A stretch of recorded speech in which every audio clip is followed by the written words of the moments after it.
uNtombela hayi yonke into ihamba kahle nasekhaya. ukhisimusi Uma sikhuluma naye umkhulu ngikhuluma nje kanye uyalalela. Nokhisimusi abe sizokudla mnandi ngoba nisengitshenile ukuthi akacabangi nokubona i-2K empilweni yakhe. Sebuyele kimina kumnkosikazi wakhe omdala. okay uyikhulumela yena ungamkhombi engasivama ukuthi nje i-2K indaba ye-2K akasafune kuyibona.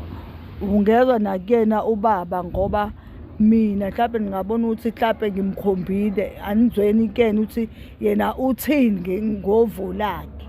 Ayi cha kuyangithokozisa okushoyo, kuyangithokozisa kakhulu okushoyo.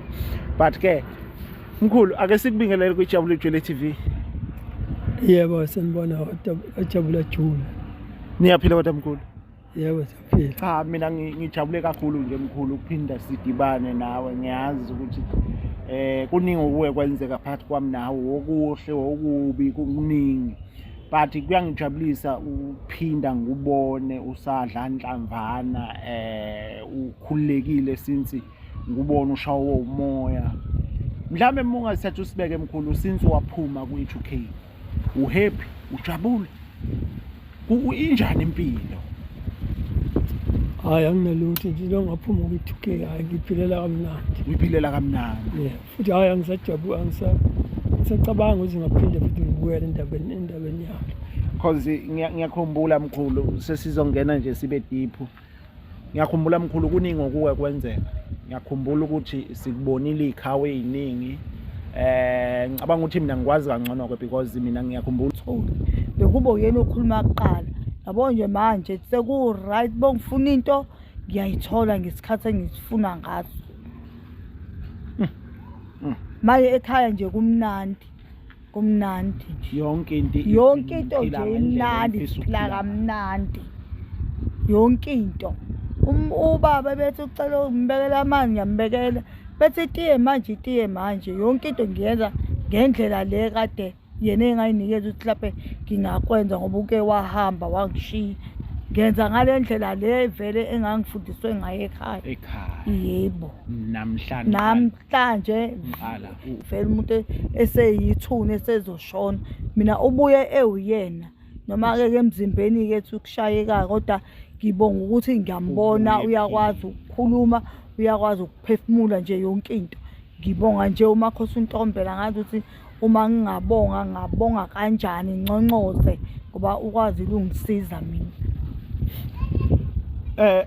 Sesizongena nje okunye ngiyazi kuningi ongakwazi okwenzekile phakathi kwamkhulu ne-2K. Ngiyaxolisa nje ukuvusela amanxeba because ngiyazi lento lena izokuvusela amanxeba. Wawuzizwa kanjani ngalesi sikhathi umkhulu ehlala lapha eshayiwe yonke lento lena yayifika kanjani? Ubulala yini na ubuthongo kuyo yonke lento embi ekeyenzakala kumkhulu before uMakhosi uNtombela azafike kumkhulu? Because siyazi ukuthi noMakhosi uNtombela kuthatha isikhathi, kuthatha ama-delay ukuthi akwazi ukuthi asize umkhulu. Eshawa umkhulu ngiyakhumbula siye police station sehla seyinyuka nawe yonke lento ibisho ukuthini kuwe? Awusithatha usibeke.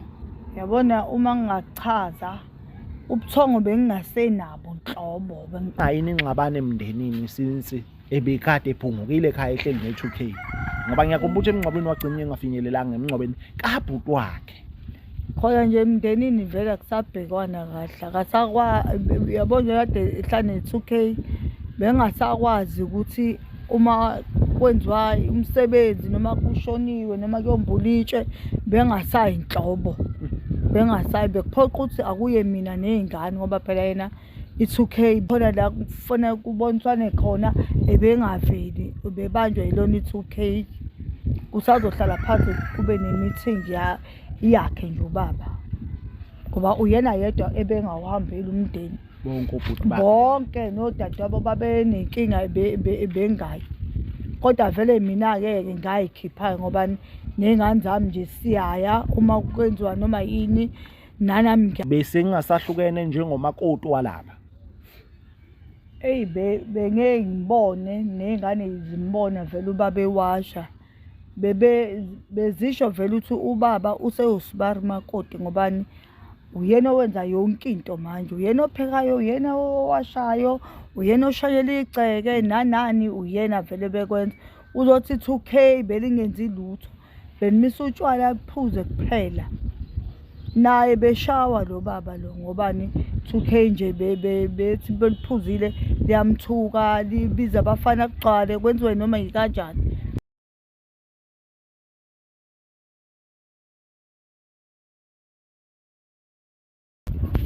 Sanibingelela-ke babukeli bakaJabulile Jule TV. Nibingelela ngempela-ke kusewuyena umuzwa kwamthabela khona le emntubatuba inkomo ngexosha inkomo zinye uphorishphishinyela zophunweni isigodi ngaphansi kwentaba umachushana bathi usuyito bhala ubisamba semali esingadaloni zobo ishumi nje ziyamsola ishumi zithu nesandla ilanga liphuma ethweni maqeda lakhanyisela wonke umuntu otowa nami into omusho bongayisiki iphethu zomuhla kaniphile.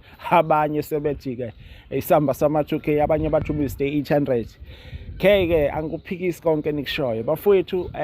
Siyacela ukuthi before uqhubeke ubuka ivideo yethu siJabulile Jule TV, yenza okulungile, cofa subscribe button so that onke amavideo esisuke siwayenza azokhona ngempela ukuthi aqale kuwena kuqala. Siyanibingelela kuphi nakuphi la kufinyelela khona umbukiso iSouth Africa yonke nabangaphandle, because siyazi ukuthi iJabulile Jule TV ayibukwe eSouth Africa kuphela but ibuke izibuko nangaphandle. So siyacela ukuthi kanti-ke musuku ukuthi usucofile usubscribe, siyacela futhi ungakhohlwa ujoyine ube yi-membership so that onke amavideo azoqala kuwena. Abantu abayiphathe kahle-ke siyazi ukuthi sema-holiday na-December abantu ba-happy, sithi noma yikuphi la ukhona jabula uyibheke nabasemgwaqeni ungaphuzi uqede ungene emotweni udrive. Asingene siyazi-ke ukuthi kade lokhu nisilandelela ngodaba le-2K nomkhulu ukuze ukuthi kuqhubakalani. So namhlanje-ke njengoba kuwama-holiday, before siye emakhaya, before senze sikwenzayo, sithatha ithuba sikwazi ukuthi siwuvakashele ngempela-ke umndeni wakwaMbonambi ukuze ukuthi since i-2K laxoshwa lakwazi ukuthi ligcine lihambile, since kade lihlukumeza umkhulu, sithatha isinqumo namhlanje ukuthi asizomvakashela umkhulu ukuze sizothola ukuthi uphila impiloni umkhulu. Ngabe likhona ushintsho since wakwazi ukuthi ephume kuleli ya-2K elalikade limhlukumeza, elalikade lidakwa utshwala, lithatha imali yakhe lenza yonke inyarastic ongayicabanga nembi nengacasula. But-ke asifuni ukukhuluma kakhulu size sigeqa amagula ngoba bakhona umamkhulu ukhona la eceleni kwami kanye naye umkhulu ngempela-ke ukhona la eceleni kwami. Angithathele lithuba ngiqale ngempela-ke umamkhulu. Mamkhulu asibingelele kwiJabulile Jule TV. Sanibonani kuJabulile Jule TV. Cha, siyazi ukuthi sesinesikhathi eside sanigcina. Ngiyakhumbula ukuthi sigcina ukubonana izimo bengezinhle, futhi besibonana nawe kwenzeka lokho nalokho, yakuthuka enhlamba kudliwa imali kamkhulu. Ngiyakhumbula futhi ukuthi before nje size sifike la sasibizwe kuwo. So namhlanje sesithatha ithuba lokuthi sifike kuwa. Ake siqale nje singene deep. Since safika siJabulile Jule noma umkhulu since abuye ekhaya, ngabe uyawubona yini na umehluko? Kakhulu umehluko.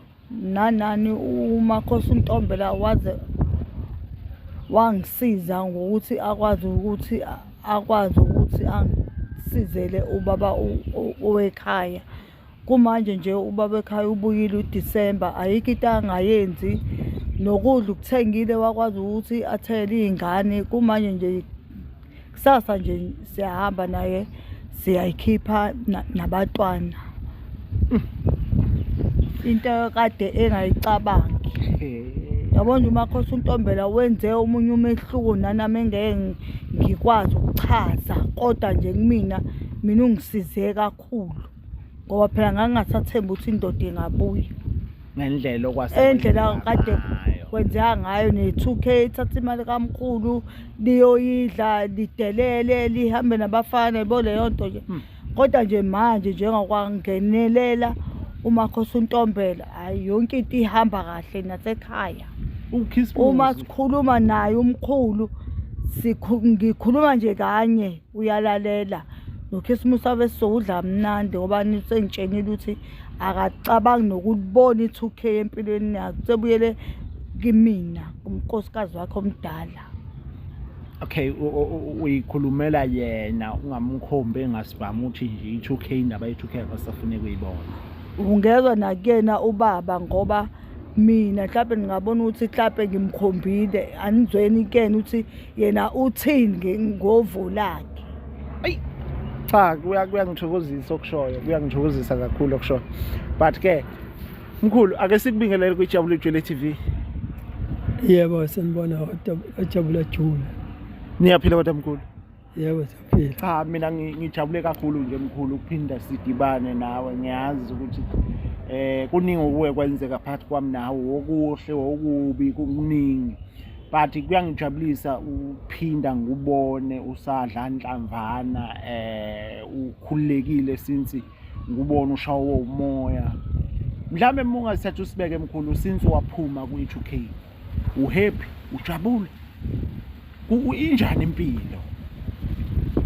Hayi anginalutho nje lo ngaphuma kwi-2K hayi ngiphilela kamnandi. Ngiphilela kamnandi. Yeah, futhi hayi angisajabula ngisacabanga ukuthi ngaphinde futhi ngibuyele endabeni yalo. Because ngiyakhumbula mkhulu sesizongena nje sibe deep. Ngiyakhumbula mkhulu kuningi okuwe kwenzeka. Ngiyakhumbula ukuthi sikubonile ikhawe eziningi. Ngicabanga ukuthi mina ngikwazi kangcono ke because mina ngiyakhumbula ukuthi sengizongena nje ngibe deep. Ngiyakhumbula ukuthi ngifikile ngizosebenza ngaphinda ngafika nami sengizohlala nani indlela thizeni ke ngeke ngize ngayichaza phambi kwabantu abaningi abalandela iJabula Jwele TV bayayazi noma ithanda ukuba yihlazwanyana. But ngiyakhumbula ukuthi futhi ubupheka wenza yonke leyo nto leyo wenzela i-2K uphindula uwashele. Sengizosale sengikhipha imfihlo ngoba ngicabanga ukuthi ngizobe nginephutha mase ngizoyikhuluma indaba ngikhe phezulu ibe u-half because isimo esengikwazile ukudlula kuso ngingakhuluma ngepast yami. But ungena mhlawumbe ukubakhanyisela ababukeli mhlawumbe iziphi lezi zinto ebezikuhlukumeza noma obuzenziswa yi-2K obungazithandi uzozikha phezulu njengakho ukupheka yonke into ebelikwenzisa yona i-2K. Yeah, yikho konke lo kupheka lokamanzi jwayelana laba hamba olanda utshwala wena uphuzi kodwa manje ulanda utshwala lo muntu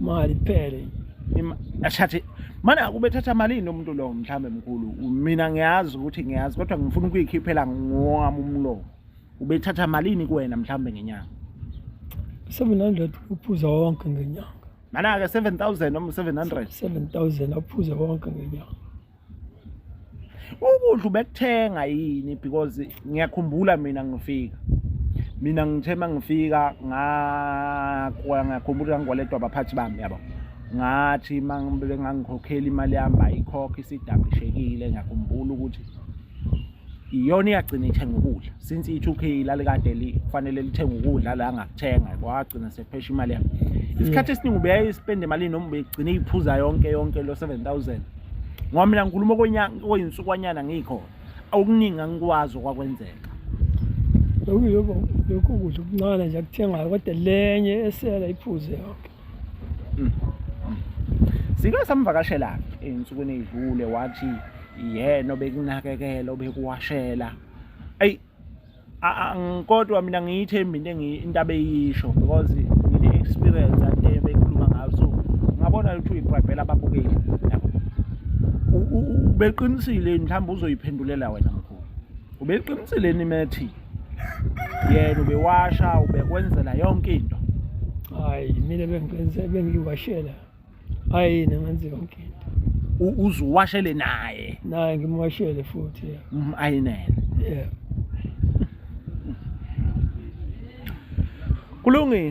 kulungile mhlawumbe uma ngasathu sibeke mkhulu uma ngathiwa kuyenzeka mhlawumbe by mistake angisho ukuthi kuzokwenzeka but uma ngathiwa mhlawumbe kuyenzeka siyambeka la phambi kwakho ungamxosha uthini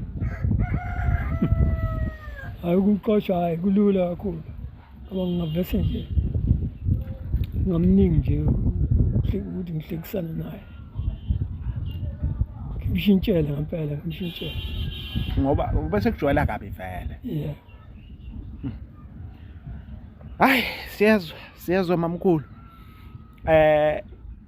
Into engingayisho mamkhulu.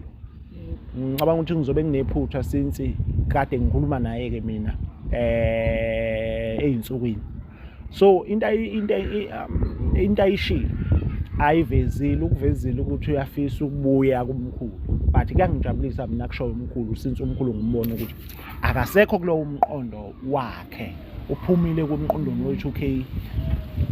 Kodwa ngifuna ukukwazisa ukushilo wathi uyafisa ukubuya kumkhulu since usemuvile la usehlala eNandi eMangweni. Sesukile nje la total. Uma ngathiwa mamkhulu kuyenzeka uyafika la ucabanga ukuthi uzothatha ziphi inyathelo ukumxosha?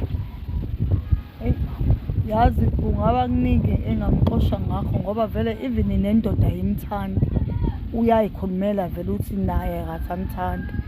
Into engayenza mina angazi noma umbono wami yini ngingayokwenza i-protein order ukuthi angasondelani nomnyeni wami, angasondeli nje nasegcekeni ngobani kusho ukuthi nje besondela egcekeni udelela mina udelela umnyeni wami udelela negceke nezingane. Yebo mina njenga ubaba esebuyile bengasafisi ukuthi kungaba khona enye into mhlawumbe engiphazamisayo ngoba sidi isikhathi ehlezi nalo i-2K ngingatholi lutho nezingane ngingatholi lutho. Uma zifuna imali yesikwa bezingatholi bekube uyena okhuluma kuqala.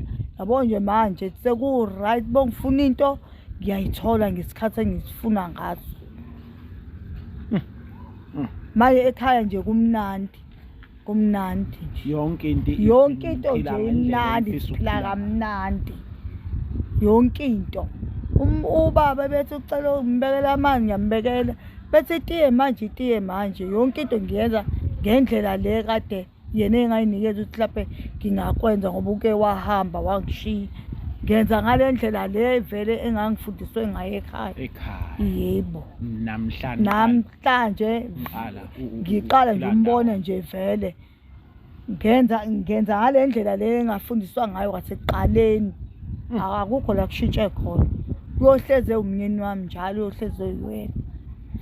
Iyajabulisa kakhulu into enje. Iyajabulisa kakhulu into enje but ngiyabheka nje kuthiwa mhlawumbe uyakhuluma noma mhlawumbe angiyazi ukuthi akuyena umuntu wamafoni uMakhosi Ntombela but banithiwa ubunganikezwe ithuba nangu nje mhlawumbe uyayibuka ivideo njoba sikhuluma ubungathini kuye mhlawumbe imapha amazwi obungawadlulisa kuyena mhlawumbe uyafisa yini ukumbona nixoxe naye noma umbonge ngento ayenze kuwe ngoshintsho lwempilo oluhle alwenze kuwe? Ngiyafisa umbona sihlale phansi sixoxe ngobani ungenzele enye into nami bengathemba ukuthi engangenzela yona. Even ushintsho wakwazi ukuthi akwazi ukwenza noma ke ebizile ke ngale ndlela abize ngayo kodwa mina ungenzelile iqiniso ngoba phela omakhosi abamanje bathatha imali thola ukuthi umuntu angakusithi ayithathele imali kodwa lo ukwazi ukubuyisa ubaba obesehamba iminyaka bese ngikhohliwe nami bese ngithi mhlawumbe eshona ngizotshela ukuthi awushonile ngigqoke nje abakhosikazi nami ngizile kodwa ubuye ephila. Ngibonga ukuthi ubuye ephila ngoba abanye babuya vele umuntu eseyithuna esezoshona. Mina ubuye ewuyena noma ke emzimbeni kethu kushayeka kodwa ngibonga ukuthi ngiyambona uyakwazi ukukhuluma uyakwazi ukuphefumula nje yonke into. Ngibonga nje uMakhosi Ntombela ngathi ukuthi uma ngabonga kanjani nconcoze ngoba ukwazi ukungisiza mina. Sesizongena nje okunye ngiyazi kuningi ongakwazi okwenzekile phakathi kwamkhulu ne2K. Ngiyaxolisa nje ukuvusela amanxeba because ngiyazi lento lena izokuvusela amanxeba. Wawuzizwa kanjani ngalesi sikhathi umkhulu ehlala lapha eshayiwe yonke lento lena yayifika kanjani, ubulala yini na ubuthongo kuyo yonke lento embi ekeyenzakala kumkhulu before uMakhosi Ntombela aze afike kumkhulu, because siyazi ukuthi noMakhosi Ntombela kuthatha isikhathi, kuthatha ama-delay ukuthi akwazi ukuthi asize umkhulu. Eshawa umkhulu ngiyakhumbula siye police station sehla seyinyuka nawe yonke lento ibisho ukuthini kuwe, awusithatha usibeke. Yabona, uma ngingachaza ubuthongo bengingasenabo nhlobo, bengicabanga lokhu kushawa okwamnyeni wami, nomnyeni wami bengingambeka isandla ngiyibuza ukuthi ngebe udlile yini, khona amaphilisi uwadlile, ubani omthobayo indlela engabona isimo sakhe sinzima. Ubuthongo nje bebungafiki, even nokudla bengingasadli, ngicabanga lo myeni wami lo hlukumezekayo uzohlukunyezwa i-2K, mina ngingakaze ngimhlukumeze. Bekungiphatha kabi lokho, even nazi ingane beyiphatheka kabi boyibona ubaba wazo enjeyana egula, elimele, eshawa, eyinhlekisa nje endaweni. Cha, siyakuzwa futhi nathi angifuni ukuqamba amanga, si happy nathi since sinificile sayibonela siwumndeni, but siyazi ukuthi South Africa sinivezelanga lokho, kodwa ke sisuke sinivezele because njengoba simvakashelile umkhulu sisezophinda senze uhlelo la sizobuya futhi sizomthatha umkhulu simuse kuye ngempela ke uMakhosi Ntombela akwazi ukuthi nizikhulumele nina naye. Uyabo, ngicabanga ukuthi naye kuyomthokozisa, noma ngingazi kodwa nje ngingazi ukuthi yena kuyofika njengoba phela sake saxabana. Ngiyakhumbula ukuthi sake saxabana naye sibanga indaba yamakhamera, ubuya ngazwani namakhamera. Kodwa ke la engikhona ngifisa ukwazi ukuthi nina ngokwenu bese nike nahlala niphansi nakha uhlelo lokuthi mhlambe nibone ukuthi uMakhosi Ntombela niyafisa na ukumbona, nike nahlala niphansi mhlambe nomndeni ukuze sikwazi ukuthi sizojobelela lapho. Yabona, lapho besingakacabanga ukuthi sihlale phansi, kodwa ngokuthi siyabona vele ukuthi umsebenzi awudlalile, kumele sihlale phansi nobaba sikhulume ukuze sikwazi ukuya kuyena uMakhosi Ntombela, sesibumbene naye ubaba. Sesizokhuluma into enhle ngokubonga naye ubaba. Ngiyathemba ukuthi naye nje ekhona una amagama angabonga ngawo kuMakhosi Ntombela. Ngani noma baba unawo yini amagama mhlawumbe ongawaphosa kuMakhosi Ntombela ukubonga ukuphunyuka engwenyeni? Ayi, uphunyuke emlonyeni wengwenya ngempela. Mkhulu, sesizobuya size kuwe. Ngiyazi ukuthi mkhulu umkhulu kumina, ubaba kumina, ngeke size sekubalekela lo. Sikiyeke ke ukuthi uphinde wawumnakwethu, uyabo. Kodwa mkhulu, kuthiwa na ngoMakhosi Ntombela nje mhlambo la phambi kwakho ubungathini kuye since kwaze ukukhipha emlonyeni wengwenya ngalendlela akwazi ukuthi akhiphe ngayo? Ubungathini kuye wena kuthiwa nje nangu uyayikhulumela naye? Bungabonga uthini? Hayi, ngiyabonga nje kakhulu ukuthi ayongisiza kakhulu lento ayenzi, ngonganginakile ukuthi kanti usebenza into enkulu kangaka ukuthi akwazi ukuthi ngihlukanise nalo. Mina ngangiyibonela usisi nje mangibuka lo Makhosi Ntombela, ngiyibonela nje usisi futhi engabe ngithatha inotice.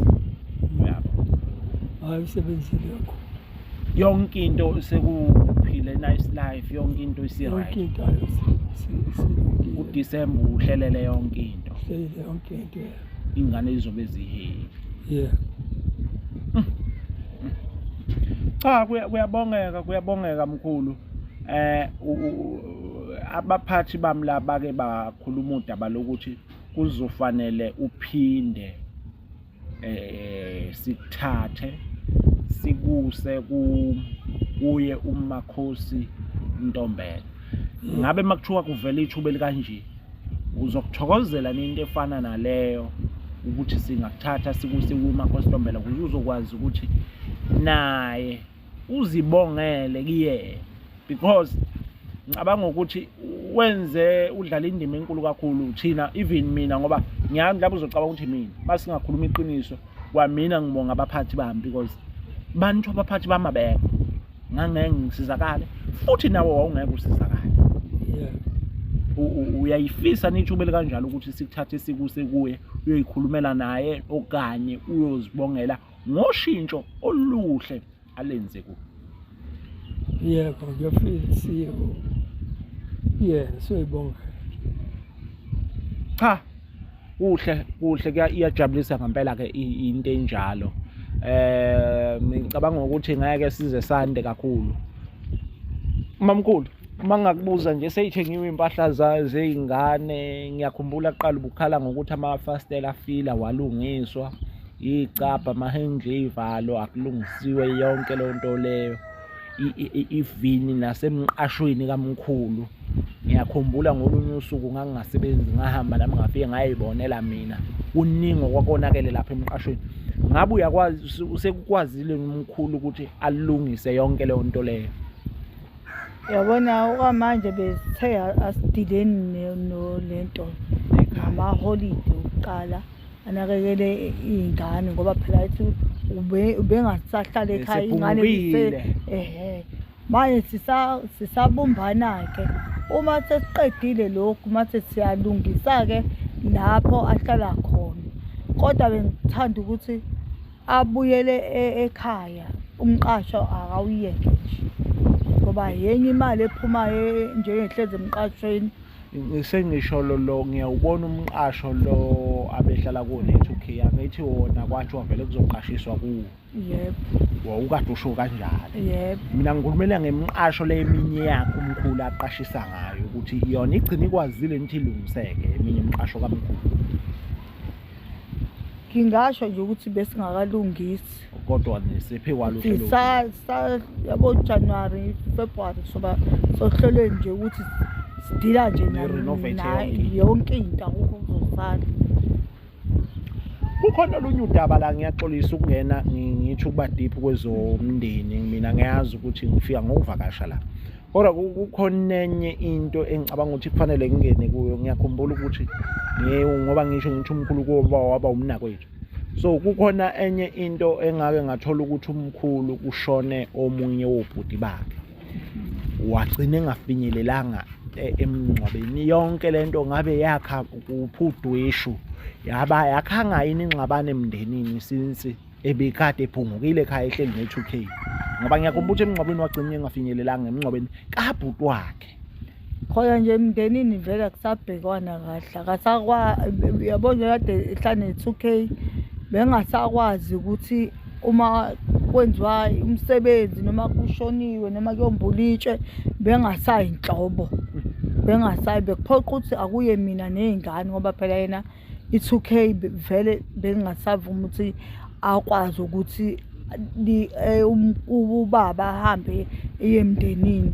Kumanje kumele kuhlalwe phansi nomndeni kukhulunyiswane ukuthi wayenziswa yini ubaba, uthi engezi ukuzofihla mhlawumbe bokushoniwe noma kunetshe eliyombulwa elentuzaneni emathuneni. Yebo, noma kukhona la kufanele kuboniswane khona, ebengaveli, bebanjwe yilona i2K.